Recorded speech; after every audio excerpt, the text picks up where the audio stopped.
Hello friends, welcome to my channel. Friends, मैं अनीता और आज मैं एक्सप्लेन करूंगी आपको एक graph linear equations in two variable का। चलो देखते हैं।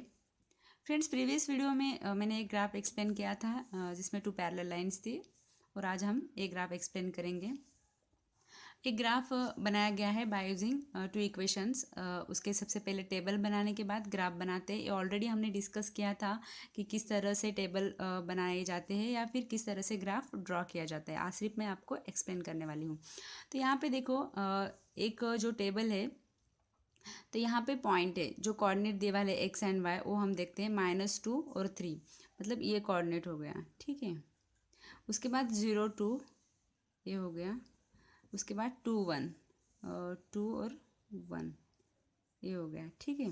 तो इसको अगर हमने ज्वाइन कर दिया है तो फिर एक स्ट्रेट लाइन बन जाती है। ये हो गया x+2y=4, ए इक्वेशन का ग्राफ, यानी कि ये लाइन हो गई, ठीक है।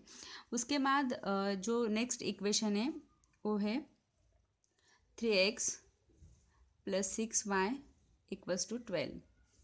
उसके कुछ पॉइंट्स है यहाँ पे -4 4। तो अब ये देखो, -4 4, तो ये -4 यहाँ पे, 4 यहाँ पे, तो ये पॉइंट हो गया, ठीक है। उसके बाद 1 1.5, तो ये हो गया यहाँ पे। उसके बाद 8 -2 ये हो गया यहाँ पे। अब इसको भी ज्वाइन कर दिया तो जो नेक्स्ट लाइन बनती है वो वही लाइन के ऊपर आ रही है, ठीक है ना। मतलब दोनों भी इक्वेशन के पॉइंट से वो एक सिंगल लाइन में ही आ रहे हैं। तो जब भी इस तरह से कोई ग्राफ बनता है तो उस ग्राफ का सॉल्यूशन क्या होगा ये हमें देखना है। देखो, नॉर्मली हम देखते हैं कि जो टू लाइन से वो इंटरसेक्ट होती है एक पॉइंट में, तो जो पॉइंट पे इंटरसेक्ट हुई वही उसका आंसर होता है, फाइनल आंसर, जिसमें हमें एक्स एंड वाई वेरिएबल की वैल्यूज़ मिल जाती है।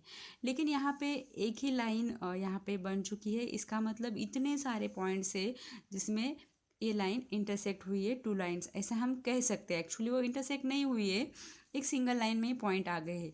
तो ये जितने भी पॉइंट्स है, ये पूरे पॉइंट्स इस मतलब टू इक्वेशन का सॉल्यूशन होता है। देखो यहाँ पे अगर हमने और कोई एक आधा पॉइंट ले लिया है, तो फिर और यहाँ पे भी एक पॉइंट ले लिया है, तो और एक वो सेम ही लाइन पे आ जाएंगे, मतलब ये इधर उधर नहीं आ जाएंगे। आप कितने भी पॉइंट्स ले लो वो एक सिंगल लाइन में ही आ जाएंगे। तो अगर आपने 10 पॉइंट्स ले लिए हैं तो 10 पॉइंट्स उसका सॉल्यूशन हो गया है। अगर आप 5 लेते हो तो 5 उसके सॉल्यूशंस हो जाएंगे। 5 तो नहीं हो जाएंगे क्योंकि जैसे जितने हमने यहाँ पे लिया है उतने यहाँ पे लेने पड़ते हैं। तो यहाँ पे हमने 3 लिया तो 3 हो जाएंगे, तो 6 सॉल्यूशन बन जाएंगे। देखो यहाँ पे कितने सॉल्यूशंस बन गए हैं, 6 सॉल्यूशन बन गए। तो इस तरह से अगर आपका कोई ग्राफ बन जाता है एग्जाम में, या फिर आप कोई एग्जाम्पल सॉल्व कर रहे हो, तो इसका अगर आपको आंसर देना है तो इसका जो भी आंसर होता है वो होता है इनफाइनाइट सॉल्यूशन। मतलब इसका कोई एक सॉल्यूशन नहीं है, आप जिस तरह से सॉल्व करते जाएंगे, पॉइंट्स लेते जाएंगे, उतने उसके सॉल्यूशन बनते जाएंगे। तो इसका आंसर है इनफाइनाइट सॉल्यूशन। आई होप आपको अच्छे से समझ में आ गया होगा। जिन लोगों ने प्रीवियस वीडियो नहीं देखे हैं वो देख लिए, उसके अंदर और भी ग्राफ मैंने एक्सप्लेन किए हैं।